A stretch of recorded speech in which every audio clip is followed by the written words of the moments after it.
Hi everyone, this is David Smock, and this was a request by a couple of people.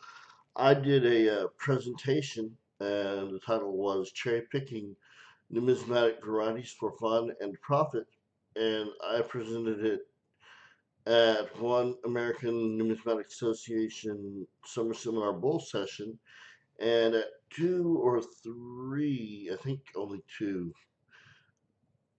Money Talks presentations at ANA shows. And someone suggested, why don't you upload it to YouTube? So that's what I'm doing. So the original presentation is roughly 45 minutes and with time for questions. This may run a little bit longer than that simply because I've got more time and you can always pause if you need to or stop. You don't have to, there's not a time constraint and you can pause if you or fast forward at any time. So let's get right to it. This is the presentation, and if y'all have any questions, obviously leave them here at the bottom. And like and subscribe, please. All right. So cherry picking, what is it? That's what we're gonna find out. What ability do you need? And you do need some ability. Why do it? What's the whole point? How do you do it? What do you look for? All right. First off, what is it? And I asked Real Fiva to help me come up with the definition, and this is what we came up with. Cherry picking is the ability to recognize an increased value for a coin that is sold or seen otherwise as normal. So if someone thinks the coin is a normal or regular coin, you recognize that there's something about it that makes it special and in fact more valuable or worth more of a premium, and you buy it and you get it for regular price. Why do it? What is the whole point of cherry picking? I mean, why not just buy a variety if that's what you're looking for? Why spend, sometimes years trying to find a variety with no guarantee of finding it? Well, because it's fun. This is a treasure hunt, is really what it is. It can be very profitable. If you're going to buy that variety for a variety price, there's no really room to resell it unless you got a buddy that says, "Well, yeah, I'll give it to you for half off." But dealers have to make their money too, so you've got to have room for profit, and so it can be very, very profitable. It expands your knowledge too. You see, a lot of us have a pretty decent understanding of the key dates and the semi-key dates of any series. But this goes beyond that. It expands into coins that are collectible, but you won't necessarily find in your Dansko album, for instance. And it's a different way of collecting. You're not collecting by series necessarily, although you can. You can collect all, for instance, one of my favorites is Buffalo Nickel varieties. Or you can collect, you know, sporadically. I like the transitional reverses, for instance, or proof reverses in all series. So it's a different way of collecting. So you kind of have an idea of what that you want to do it, and you may even have an idea of what you want to cherry pick. Well, what do you need to do it? Keen perception with an ability to detect sometimes minute differences. That is going to be key. Acting skills. You don't need to be Brando people, but you do need to have some acting, as in a poker face. Knowledge of what is out there. If you don't know what's out there, you don't know what to look for. And patience, patience, patience. All right. Keen perception. We have here two. I think these are 64. These may not be 63. But I got the photos off of heritageauctions.com.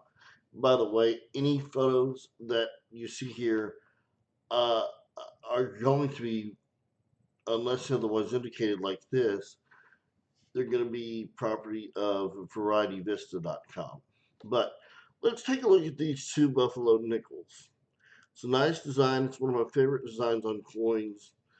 It's more intricate. There's more character to it to me, and there's actually something different. This is one of those find the differences, but there's really just one, and that is these are both 1921 S's. But if you'll notice, this guy on the uh, what is this?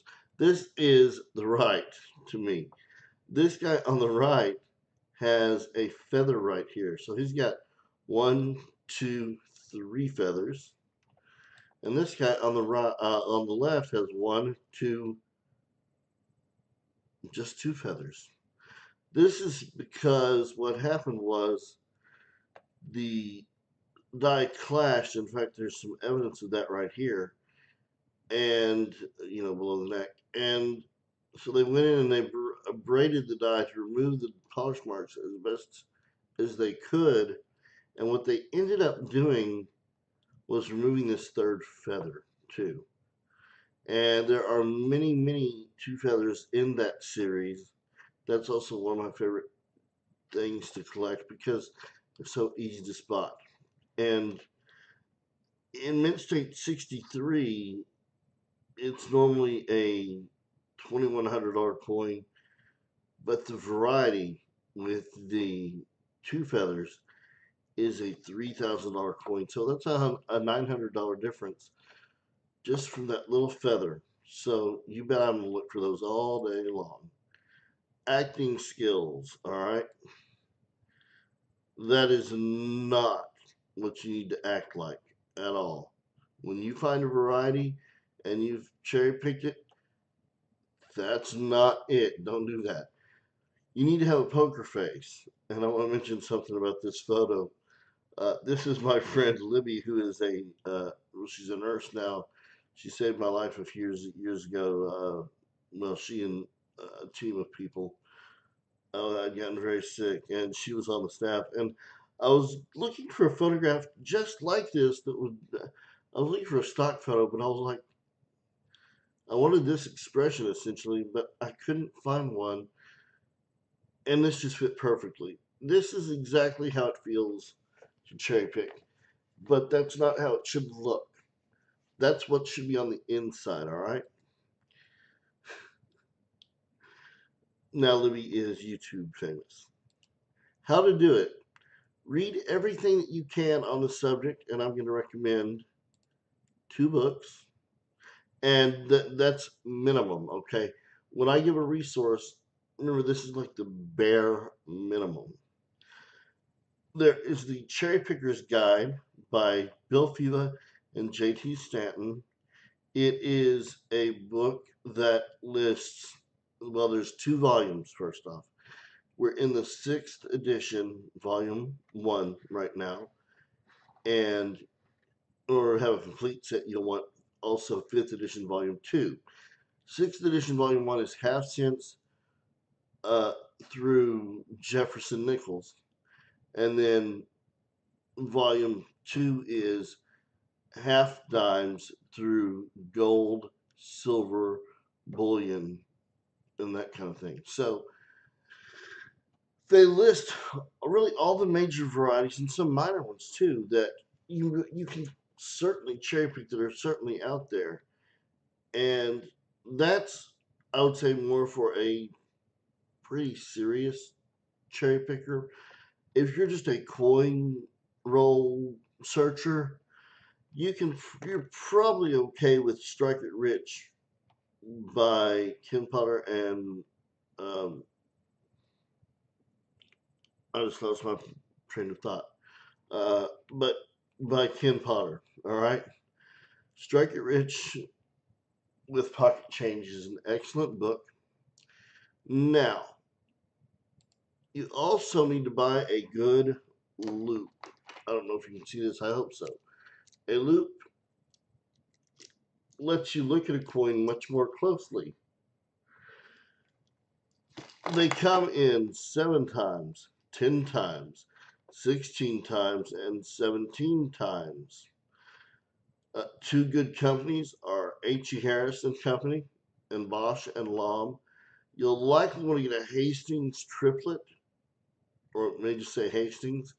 What it is, there's 3 lenses in there. There are 3 lenses, and it just makes it a little bit, well, quite a bit clearer around the edges of the periphery of the loop, of the actual magnifying area.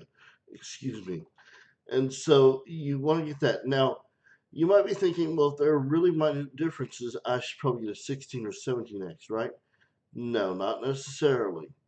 One of the things that you need to remember is if the variety is too minor, it's not going to be worth a premium.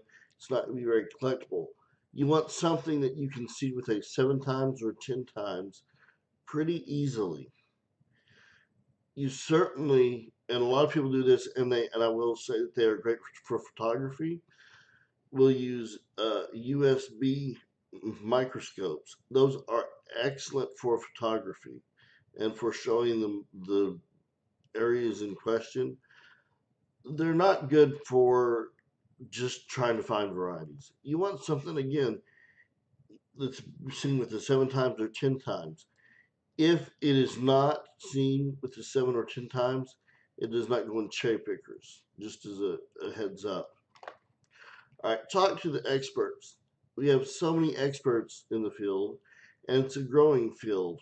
And, I've been lucky to have several mentors over the years that have taught me so much. And as an intermediate, I guess you'd say, I can certainly teach you and then tell you who else you can talk to that can really teach you, really let you know what to do. And they are out there. You would be surprised at how easily accessible they are. All right, and you want to join a specialty club such as Coneca. I'm on the board of governors, and as of this recording, and I'm the Arkansas state representative for Coneca. Coneca is the, ready for this, Combined Organization of Numismatic Error Collectors of America, which just means we're the #1 group that does the error and variety collecting. And one of the things that you will get when you join is, if I can do this without knocking anything over.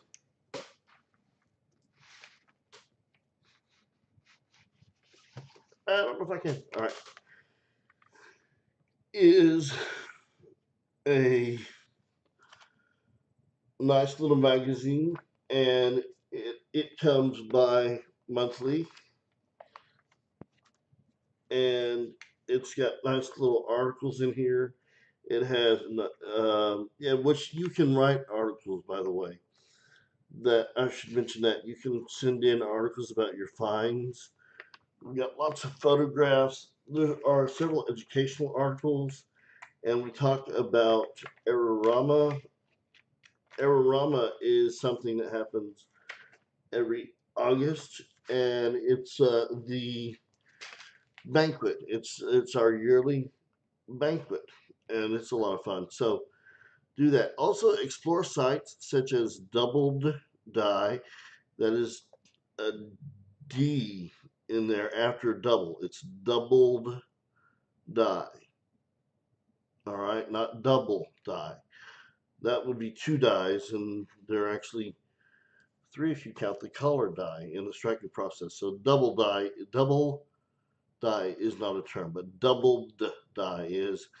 And VarietyVista.com. Let me go back here. Sorry about that. All right, so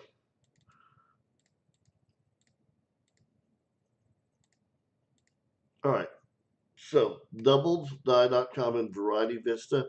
Variety Vista is run by Dr. James Wiles.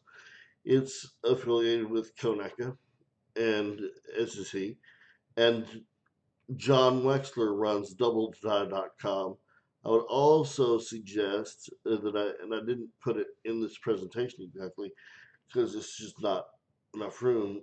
You join the Facebook group Coin Op. That's COINOPP. That's two words. And join as many other groups as you can to kind of get an idea of what's out there, who's out there. Connect with people. Look for coins everywhere. I mean, everywhere. If you get, well, for instance, if I go to a show, I get a sandwich and I get, $1.36 back in change, then I look at that 36 cents very closely. So don't overlook it. Don't overlook any of your change. We're going to talk about now what to look for. This is really going to get into the meat of the presentation. The first of these are going to be Lincoln cents, just because that's what a lot of people in the beginning look for. And then the second part is going to be coins that are in other series that, again, I know you can find because I've cherry picked these individual coins or types of coins. Die doubling, repunched mint marks, and that includes over mint marks as well.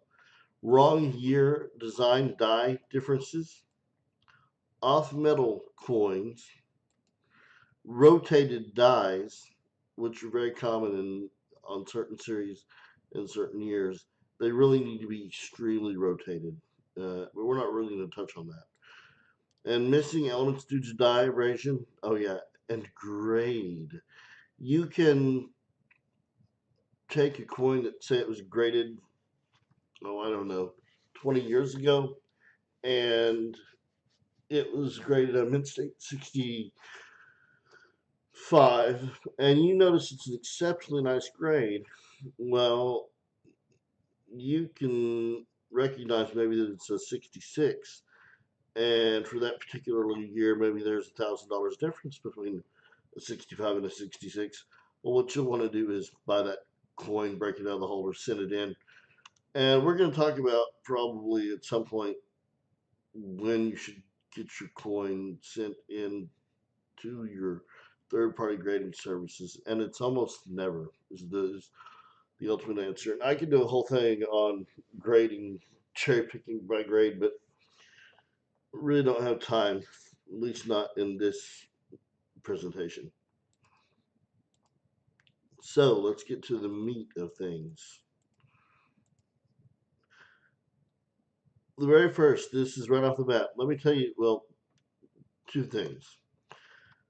I'm going to have here the just the year listed, and then these are cherry pickers prices. I'm going to do the Mint State 65 price for the normal coin, followed by the variety, followed by the FS number. And the FS number, it consists of the denomination, like 01, which is 1 cent, 1909, so the date, and then a number out here which signifies what the error is. In this case, I'll burst doubling on the date and Liberty.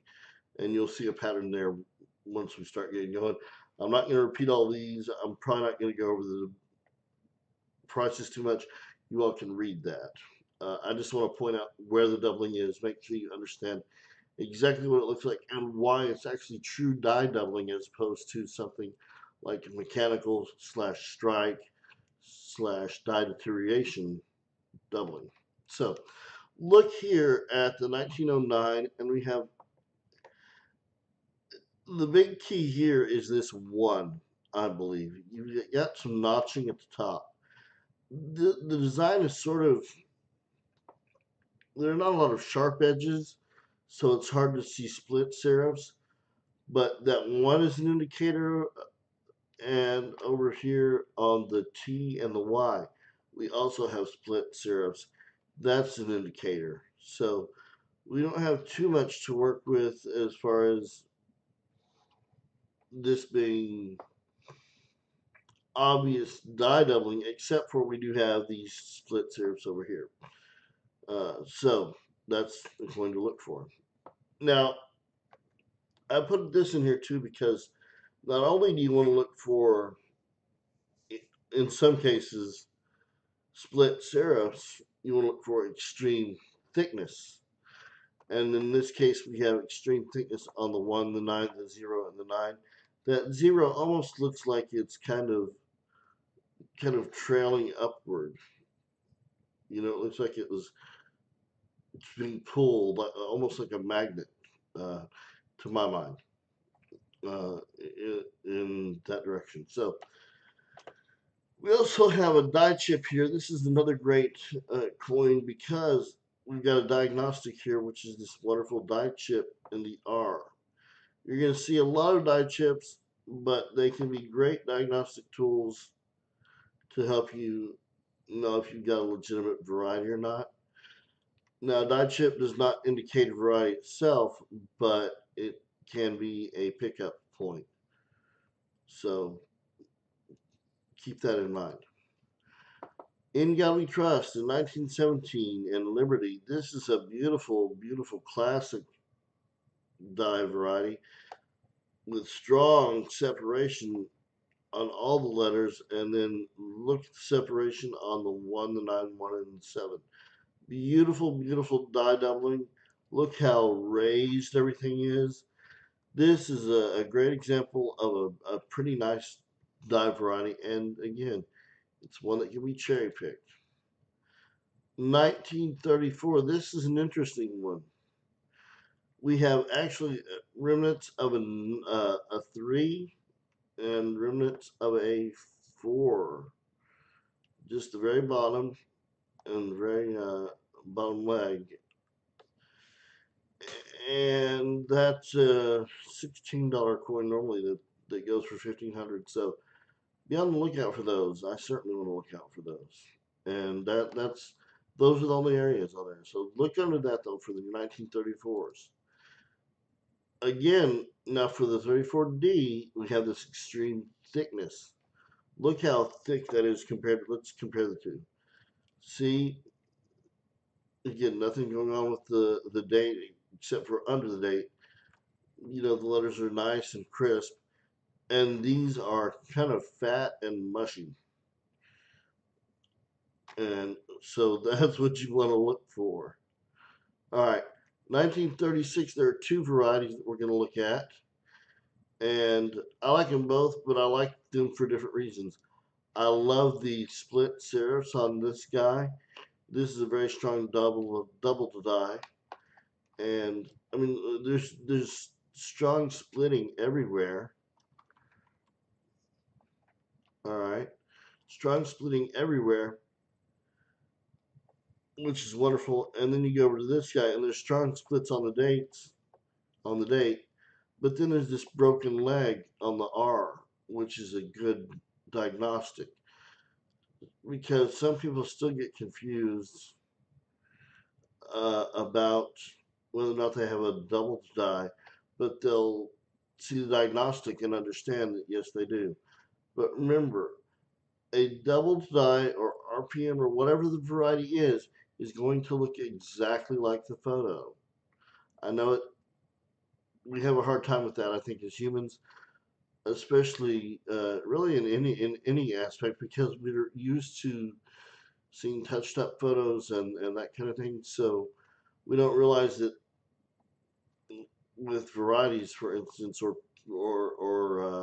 coin photos, that most of the time they're going to be accurate representations. And not always, but most of the time. 1942, this is the doubled die, doubled eye, and a strong doubling on the date, 1 and the 9. But look at this secondary eye, that's just amazing. Well, and I'm pointing to the top eye when I say secondary. This would have been your first eye, the one on bottom.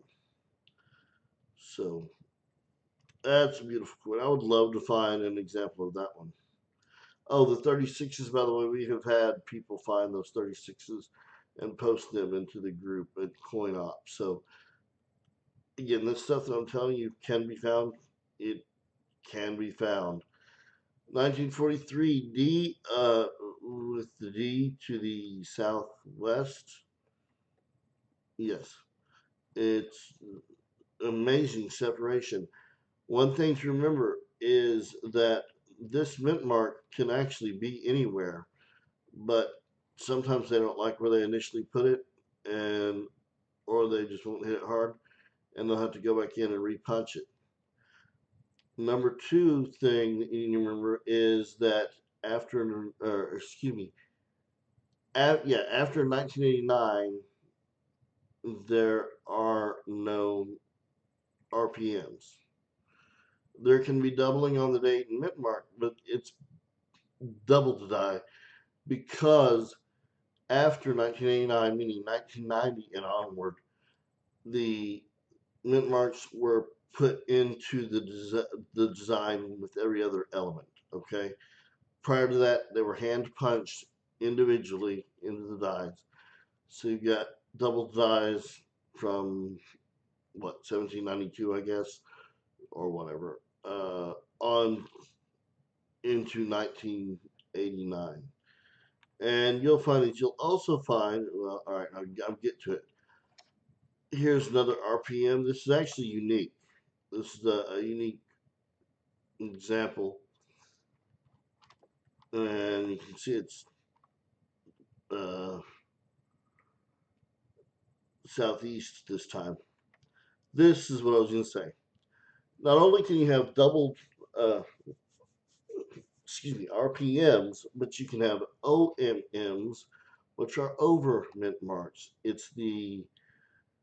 Uh, it is a mint mark that's been punched in, and then they go in with a different mint mark and punch it over that. In this case, we have a D over S. You can see strong evidence of the primary mint mark, or this S right here, if you can look at my mouse. Hope you can see it. And then of course, regular D. All right, that's 44 D over S. And then we have another D over S, and this is a little bit weaker, but we have the S coming out of the left and a little bit of it in the center. All right, you can also have S over D's. This is a 1946 S over D. Look how strong that D is. That's actually really a strong primary mint mark.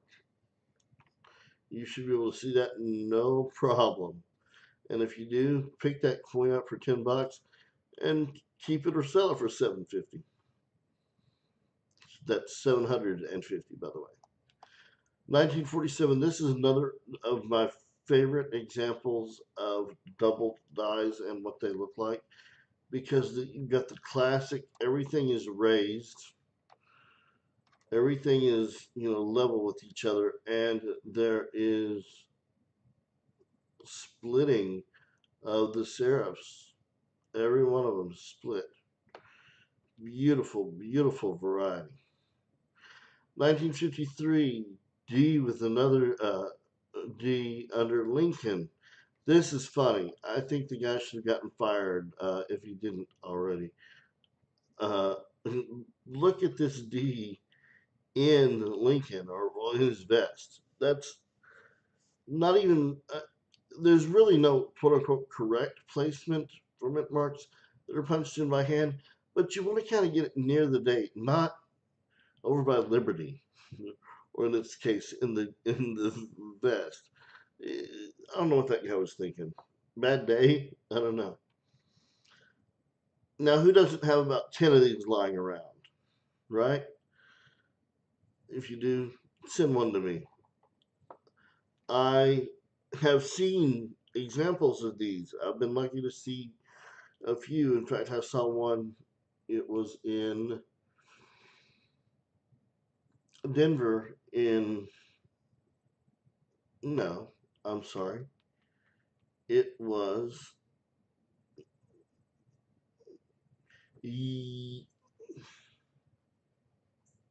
Denver in March? No, Irving, Texas in March. It was in Irving, Texas, and I was working a Coneca table, and it was a cleaned example. It was just a details coin, but it was a beautiful, beautiful example. It was lower grade. In higher grades, as you see, this goes for $40,000, and it's just a classic.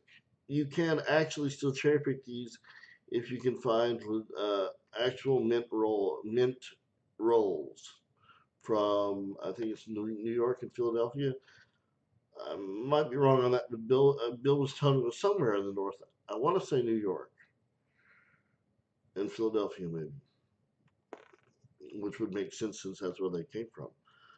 Uh, but if you can get some mint rolls, I would not hesitate to buy them.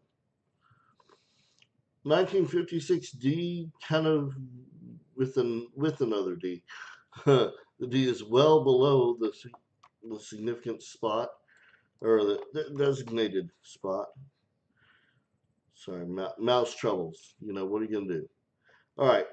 D, and it's actually a full, well, I would say a half a mint mark away from your secondary mint mark. So, and you can clearly tell it's absolutely, definitely a D.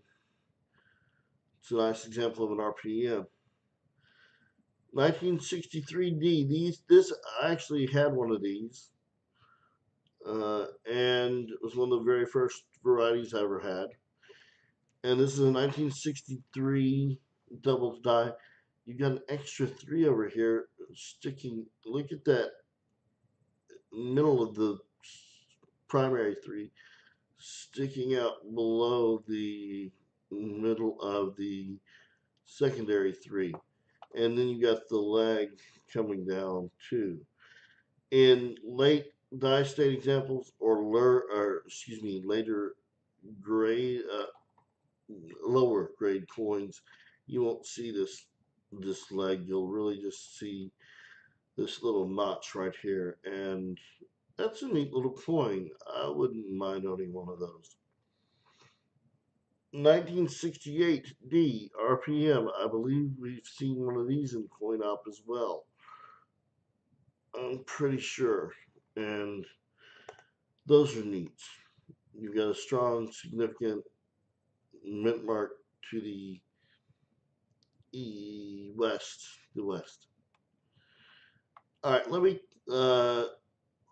pause right here and say the next slide that I would have included, but I didn't think to include it in my original presentation from months ago, was because I didn't think you'd be able to find another one of these.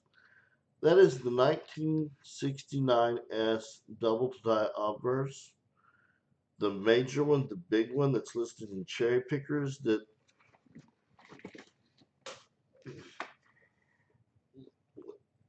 I should have gotten prepared, but it's the major one. Just look it up.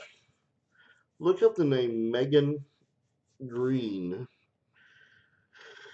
Megan is a member of Coin Op, and a couple months ago, I think it was, she messaged someone, the group, saying she was going to have a coin slabbed. And almost always we advise against that because it's not worth it unless the coin's worth, you know, let's say $100 probably, because you really want to make sure you got some room to make some money in case you decide to sell the coin. Well, I asked her, I said, are you sure that it's worth sending in? And she said, I think so. What do you think? And she sent me a photo. It was a 1969S double die obverse that she found in a box of cents she was searching through. Fast forward to a month later, and she got it back. Graded, it was an AU58 example. That's $24,000 coin in that grade that she got from a Lincoln Cent roll box. How incredible! And it couldn't have happened to a nicer person. So, I was joking about the 55, but stranger things have happened. So, if you can keep the faith, they might be out there.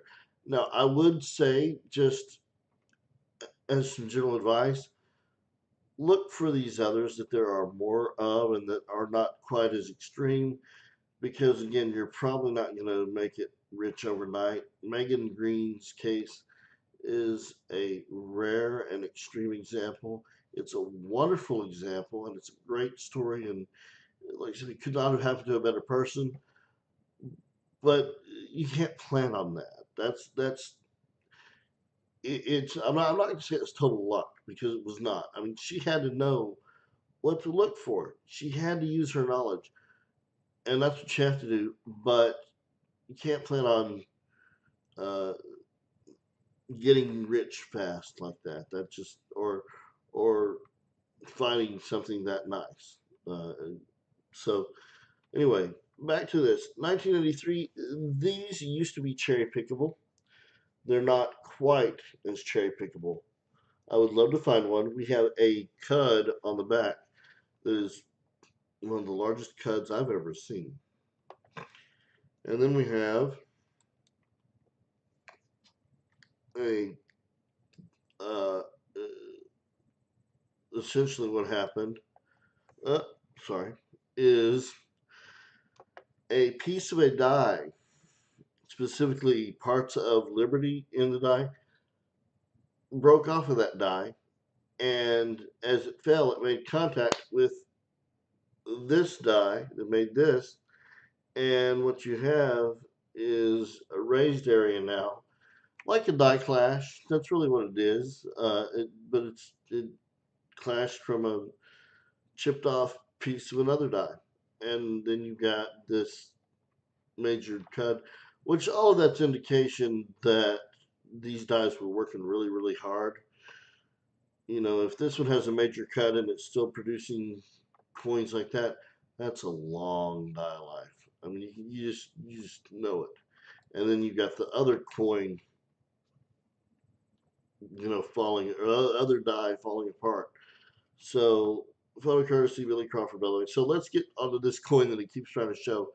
This is a wonderful example of one of the nicest varieties I've ever found and seen. And in fact, it's, I guess I would say it's my favorite variety. There is significant doubling on Liberty and in God we. And this coin is absolutely cherry pickable. We see in coin out at least one a month that someone's cherry picked from change. And to give you an idea, so these started out, and I want to say they were like maybe 250 or more dollars. Yeah, probably more than that when they were first being discovered, and then more and more and more started being discovered, including by my family and me. And we ended up discovering, I want to say 600. It was in the hundreds. We searched all around northeast Arkansas, southern Missouri, eastern Tennessee, and even into Mississippi a little bit, I think. And I don't know if we made it down to Louisiana or not. I can't remember. But we found so many of these, and they are still out there, and they are a beautiful example of a wonderful double die. And I do want to point out we have an example of another kind of what some people consider doubling, the worthless kind, and that's this plate splitting doubling or split plate doubling. You see where this zinc has started to be exposed on Liberty, and even in God at the top. That is where that literally the copper has split, and you're starting to get exposed zinc, and eventually that leads to things like zinc rot which is really, really nasty. It creates an ugly coin. So protect these as soon as you find them. But to give you an idea, so in 1998, I believe it was 98, I was sitting around the house at my mom and stepdad's gym, who got me into coin collecting. And it had been a long, dry spell for finding these things. I mean, it had been probably 2 years, maybe longer. And I found a 95 penny. I was looking through rolls. I was sitting in this wobbly chair, and I looked. I could see it was 95, and then I looked over at Liberty, and I knew instantly what it was. And I got so excited, I jumped up and down and fell down because the seat broke, and it was useless. We had to throw it away, and I think I probably sold the double die to uh, pay for the chair. Probably got enough for a chair. So that's my favorite coin. So that again, that can be cherry picked. These can also be cherry picked. These are a little controversial, and I'll explain why.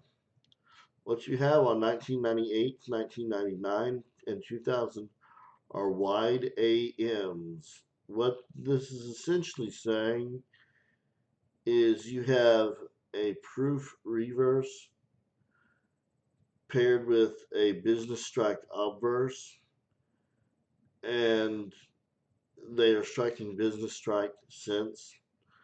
So wide AM refers to literally the distance between the A and the M.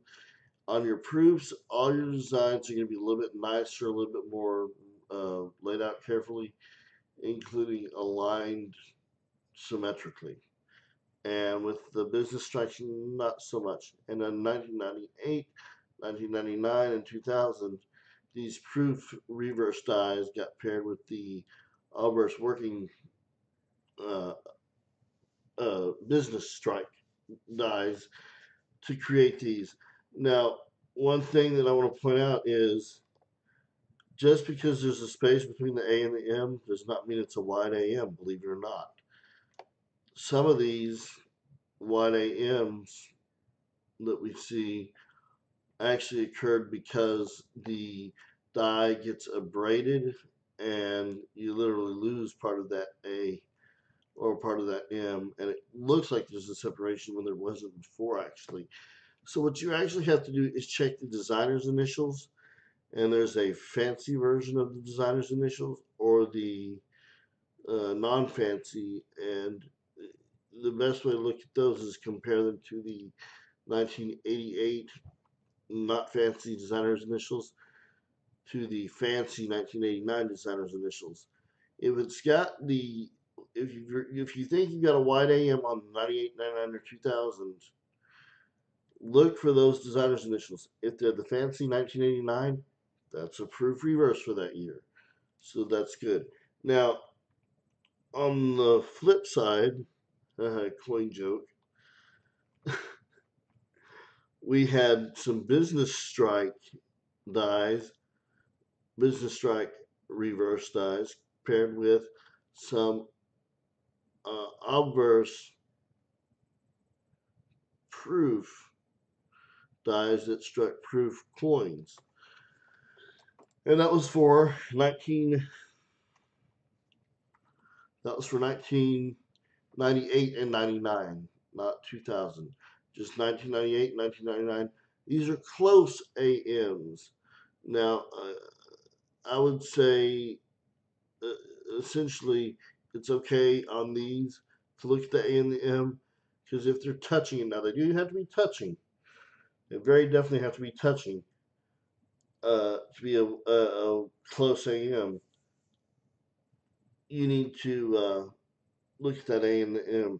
You could also look at the FG. You probably should, and make sure it's the simple kind of not fancy, just to determine in case the A and the M did get abraded. But so, and these are obviously worth quite a bit, and we see the wide AMs and the close AMs quite a bit on Facebook. Mostly the wide AMs from 98, 99, and 2000 on the business strikes. These I can find quite often. There are, I think, 7 or 8 different dyes that produce these.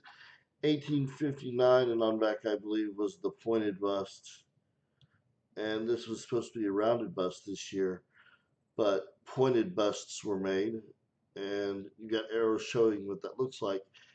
And again, I, I go to shows and I even look on eBay, and I will find these quite often. So they absolutely can be found, and they can bring a significant premium. And my favorite, we've already gone over this, the 1921 S Two Feathers. There are several years. This is actually a example of where I would say to look for all years. They're not all years are listed, but I would say look for all years because you might be able to discover one just because it happens an awful lot in this series. And this was the first coin I ever cherry picked and the last coin I ever cherry picked.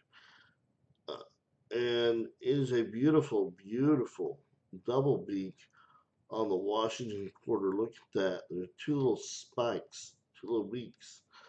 And I remember I was at a local coin show. I was maybe 9, 10, something like that. And I had wasted all my money. I think I got $20 for the show.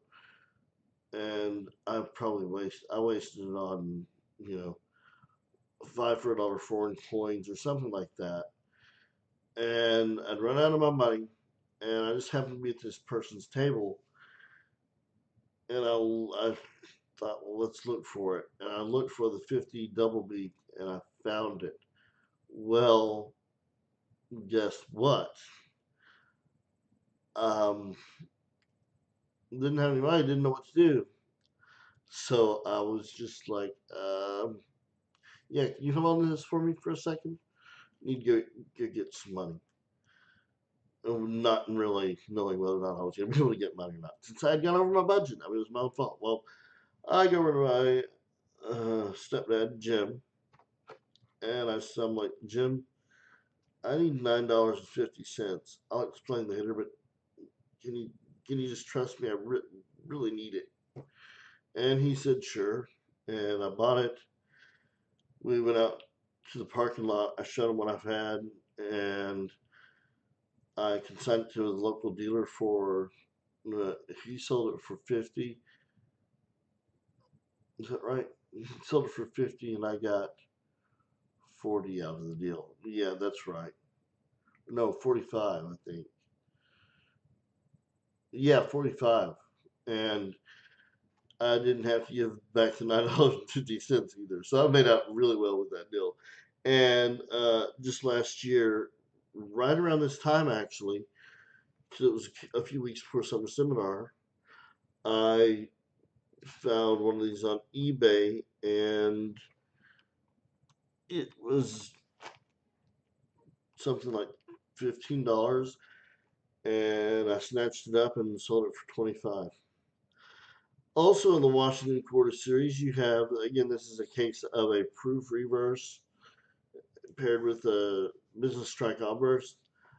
These are the Type B reverse Washington quarters. They run from 1956 to 1964 and 64D.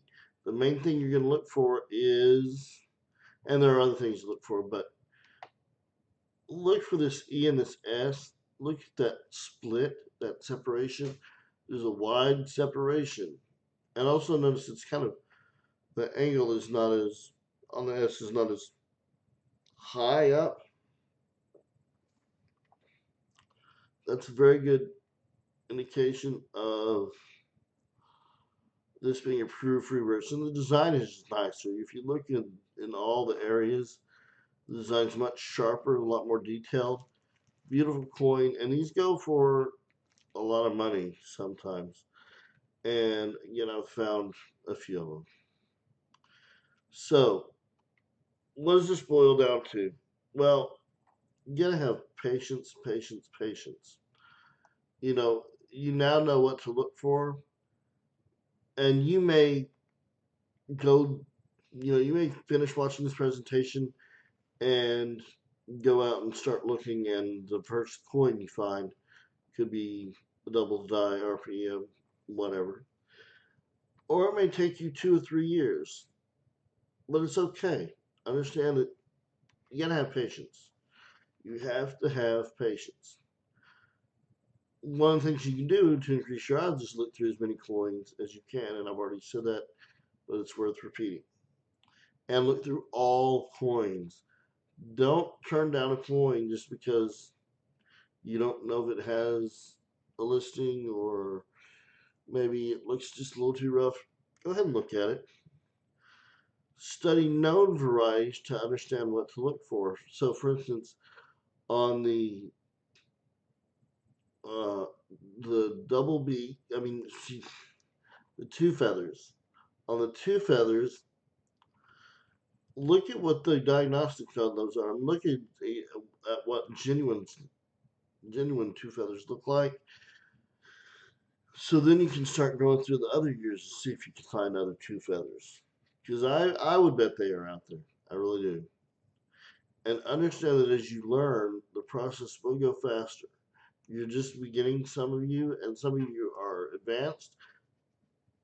We're all on a path, and we all have to uh, go with that path, and we have to um, be patient in that. For those that are more advanced, we've picked up more skills, and so we're able to use them a little bit quicker, just like playing an instrument, which I can't do at all, by the way. I've tried. I'm terrible. And you guys, you can have a little bit more trouble at the beginning. But once you learn, I mean, it snowballs and snowballs and snowballs. And then you find out there's even more to learn.